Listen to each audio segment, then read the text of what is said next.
Yay! So today I'm gonna read Where the Wild Things Are. And I know that we read this last week, but you seem to enjoy it so much, so I thought I would record it so that you can watch it whenever you want. So this is called Where the Wild Things Are, and the story and the pictures are done by Maurice, Sendak.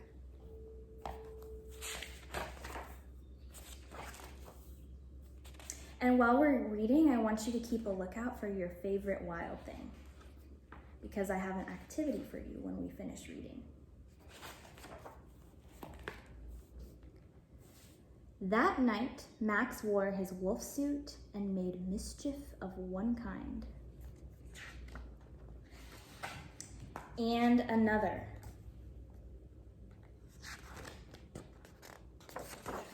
His mother called him, "Wild thing," and Max said, "I'll eat you up."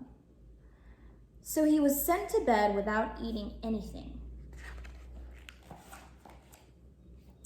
That very night, in Max's room, a forest grew. And grew. Now we see some grass. And grew until his ceiling hung with vines and the walls became the world all around. And an ocean tumbled by with a private boat for Max, and he sailed off through day and night, and in and out of weeks and almost over a year, to where the wild things are. So there's our first wild thing. And when he came to the place where the wild things are, they roared their terrible roars, and they gnashed their terrible teeth, and rolled their terrible eyes, and showed their terrible claws.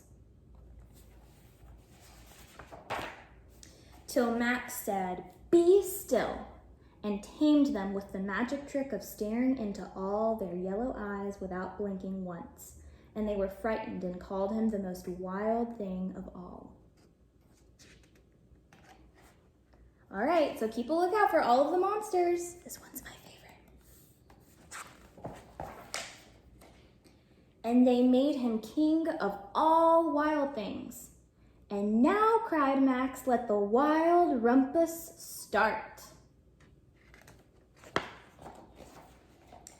So they danced and howled under the light of the moon. And they swung from trees like their monkey bars.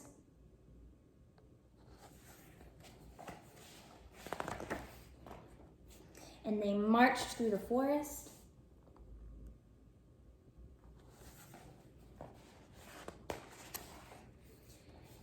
"Now stop," Max said, and sent the wild things off to bed without their supper. And Max, the king of all wild things, was lonely and wanted to be where someone loved him best of all. Then all around, from far away across the world, he smelled good things to eat. So he gave up being king of where the wild things are.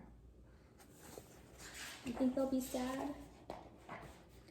But the wild things cried, "Oh, please don't go. We'll eat you up. We love you so." And Max said, "No."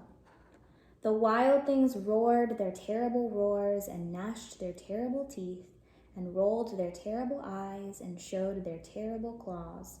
But Max stepped into his private boat and waved goodbye.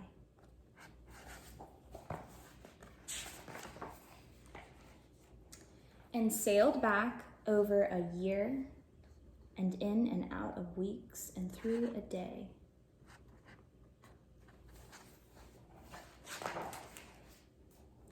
And into the night of his very own room, where he found his supper waiting for him.